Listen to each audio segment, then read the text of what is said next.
Hello everyone, this is श्रुति जायसवाल। और आज के इस वीडियो में हम बात करेंगे एसएससी सीएचएसएल 2026 के एग्जाम पैटर्न के बारे में और सिलेबस के बारे में। और अगर आप भी 12th पास कर चुके हैं और आप एसएससी सीएचएसएल का एग्जाम क्रैक करना चाहते हैं तो ये वीडियो आपके लिए ही है।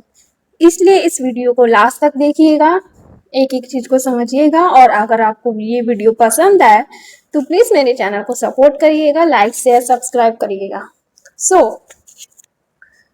जैसा कि आपको पता है कि एसएससी सीएचएसएल एग्जाम जो है वो सीजीएल के बाद होगा। आई थिंक 2026 की बात कर रहे हैं हम, क्योंकि अभी सीजीएल की बात चल रही है। अगर सीजीएल एग्जाम हो जाएगा तो उसके बाद ही सीएचएसएल होगा।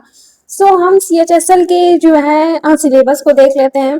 तो सीएचएसएल में 4 सब्जेक्ट्स होते हैं टीयर 1 के एग्जाम में। बेसिकली मैं आपको बता दूं तो एग्जाम पैटर्न में क्या होता है कि जो सीएचएसएल होता है वो 2 टीयर में होता है, टीयर 1 टीयर 2। तो हम पहले टीयर 1 की बात कर रहे हैं। अगर आप टीयर 1 क्रैक कर पाएंगे तभी आप टीयर 2 को दे सकते हैं, वरना नहीं दे सकते हैं। टीयर 1 के फर्स्ट सब्जेक्ट में जो आता है वो आता है आपका रीजनिंग सेक्शन।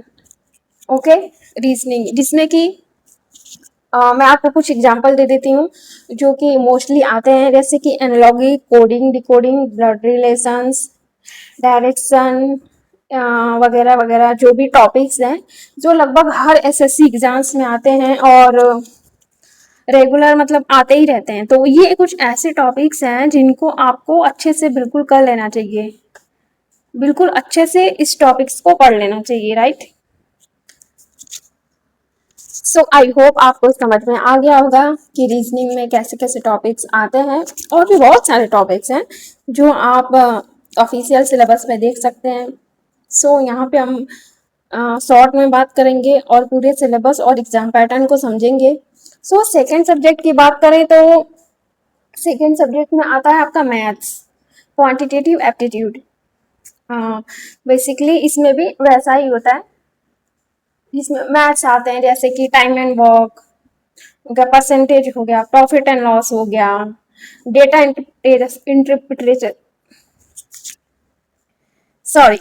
इंटरप्रिटेशन हो गया, and all topics which are essentials for SSC. ऐसे बहुत सारे आपको टॉपिक्स मिल जाएंगे जो आप देख सकते हैं। Our third subject is English language and comprehension, जिसमें आपको मिल जाएंगे एरर डिटेक्शन, वोकैब सेक्शन में आपको one word substitution, antonyms, synonyms, idioms and phrases वगैरह ये सब आते हैं। एरर डिटेक्शन आता है इंग्लिश में, क्लोज टेस्ट आते हैं, एंड कॉम्प्रीहेंशन भी आते हैं, जो आपको पैसेज पूरा पढ़ के उसमें से आपको क्वेश्चंस पूछेगा, आपको उस पैसेज के अकॉर्डिंग उस क्वेश्चंस का आंसर देना है। इसके लिए बहुत ज़्यादा इंपॉर्टेंट हो जाता है कि आप उस पैसेज को ध्यान से पढ़ें और क्वेश्चंस को ध्यान से समझें, उसके अकॉर्डिंग ही आप आंसर लिखें। और हाँ, एक बात मत भूलिएगा, वो है नेगेटिव मार्किंग। अगर आप श्योर हो जाएं तभी किसी क्वेश्चंस का आंसर आप लगाएं। ओके, तुक्का मारने वाला काम मत करिएगा, वरना आप नेगेटिव मार्किंग की वजह से आपके मार्क्स कट सकते हैं। Our fourth subject, that is general awareness and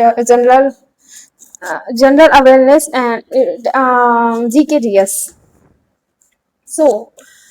इसके लिए जो है इसमें तो polity, history, economics, static GK, current affairs, ये सब कुछ आता है। स्पोर्ट्स से रिलेटेड आता है। ऐसे जितने भी करंट अफेयर हैं वो भी मतलब एक तरह से लिंक्ड होते हैं जीके से, तो आपको इन सबको लिंक्ड करके ही पढ़ना है। करंट अफेयर की बहुत सारी चीज़ें जो है स्टैटिक जीके से लिंक होती हैं। जनरल अवेयर्स में आपको ये सब चीज़ें पढ़नी है। इसके लिए अगर आपको सोर्सेज की एक वीडियो चाहिए तो आप मुझे कमेंट में बता दीजिएगा, मैं आपको सोर्सेज के लिए भी वीडियो ला दूंगी। एसएससी सीएचएसएल के 4 सब्जेक्ट्स कंप्लीट होते हैं, reasoning, math, English and GK GS. ये 4 सब्जेक्ट से टीयर 1 में क्वेश्चंस आते हैं। अब हम बात कर लेते हैं एग्जाम पैटर्न की। एसएससी सीएचएसएल एग्जाम में टीयर 1 और टीयर 2 दो टाइप के एग्जाम होते हैं। अगर आप टीयर 1 क्वालिफाई कर पाएंगे तभी आप टीयर 2 को कर सकते हैं, तो टीयर 2 दे सकते हैं, वरना नहीं दे सकते हैं।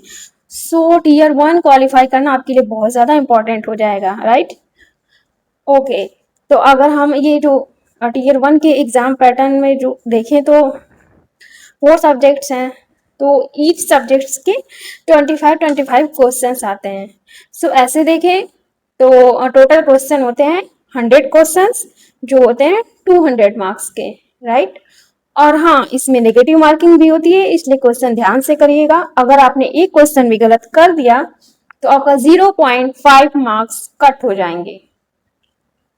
सो मैं आपको तो यही रिकमेंड करूंगी कि तुक्का मारने वाला काम मत करिएगा, जैसा कि सब करते हैं, मैं भी करते थे, हमेशा सब करता है। जब तक आप श्योर ना हो आप आंसर नहीं लगाइएगा, वरना क्या होगा कि आपके जो मार्क्स हैं काफ़ी ज़्यादा डिडक्ट हो जाएंगे।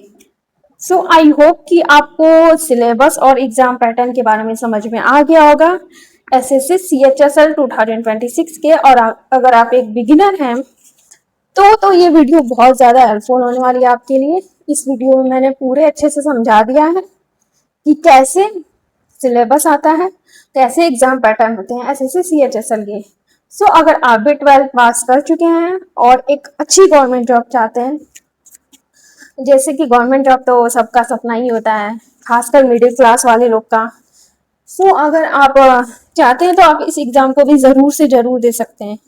ये थोड़ा मोड़ा सीरियल से मैच करता है, ऑफकोर्स सीरियल से ये थोड़ा कम लेवल का होता है, लेकिन इसकी काफ़ी सारी चीज़ें जो हैं सीरियल से भी मैच करती हैं।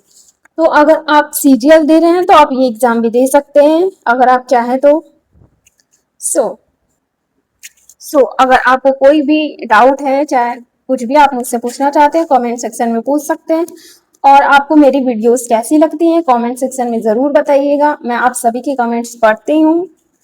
अगर आपको मेरी वीडियो अच्छी लगी तो चैनल को लाइक शेयर सब्सक्राइब कर दीजिएगा।